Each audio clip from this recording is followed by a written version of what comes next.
Hello guys! Welcome to my mini vlog! Habang nagpapainit nga po pala ako ng tubig, pinrepare ko muna yung mga damit ng mga anak ko, ng plancha ko habang tulog pa sila. Ito, naisipan ko magsaing na muna.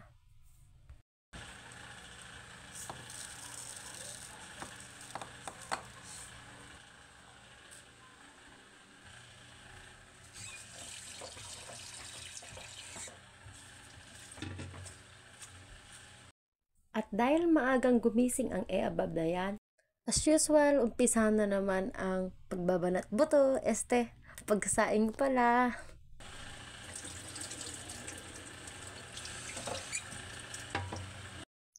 Naririnig ko na nga pala yung mga ibang boses ng mga bata dyan sa labas kasi maaga silang nagising, maaga din nag-prepare kasi papasok sila sa eskwelahan. Pero yung mga anak ko, Diyos mio, tulog pa. Fast forward nga pala tayo dito guys. Ito nga po, kakarating na inyong eabab galing eskwelahan at naghatid po ako sa bunso ko. Tinabi ko nga pala yung isda na binili ko sa ate ko. Yan guys.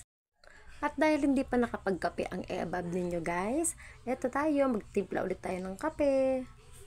Coffee is life guys. Hindi na yan mawawala sa akin guys.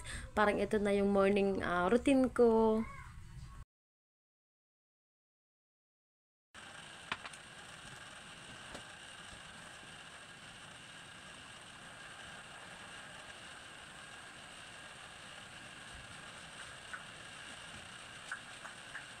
Umpisahan na naman ng mga bakbakan guys, ng mga gawain pala.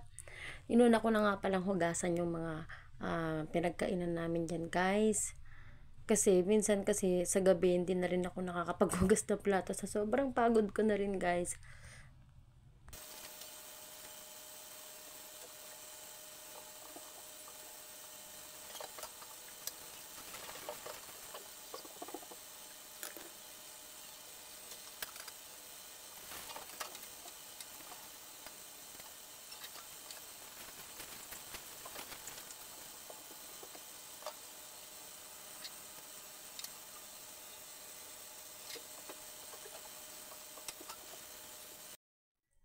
Dahil sinisipag ang eabab ninyo guys, ayan, nilahat na. Pag naghuhugas talaga ako guys, nilalahat ko na talaga yan.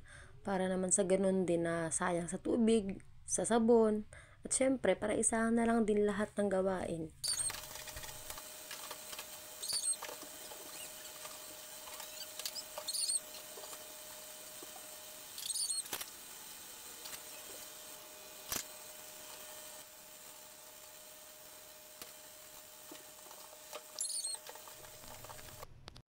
Maganda rin kasi guys kung tapusin ng maaga ang mga gagawin para makapag-rest din tayo ng maaga dahil hindi lang naman po isa ang gagawin natin. Madami pa po kasi maghapon pa talaga yung mga gawain na yan.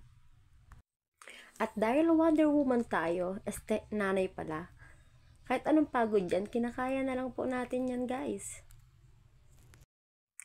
Abay, konting tiis na lang abab, matatapos mo rin yan. Sige, sige, sige. Linis dito, linis dyan, kot-kot dito, kot-kot dyan. Kaya mo yan. Malakas ka, di ba? Naisipan ko nga po palang magluto ng manok dyan dahil yan po ang request ni Bunso. Ang pinritong manok, ang paborito ng mga bata. Sige lang, imekos-mekos mo lang yan hanggang sa matapos.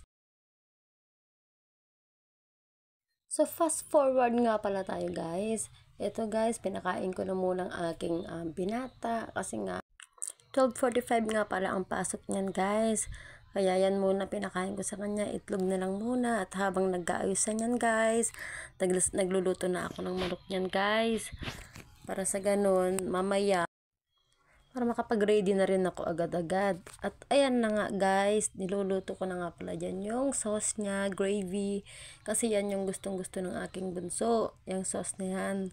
Gravy daw, kuno, maladya, libi. At yan lang po guys for today's video. Goodbye! See you on my next vlog!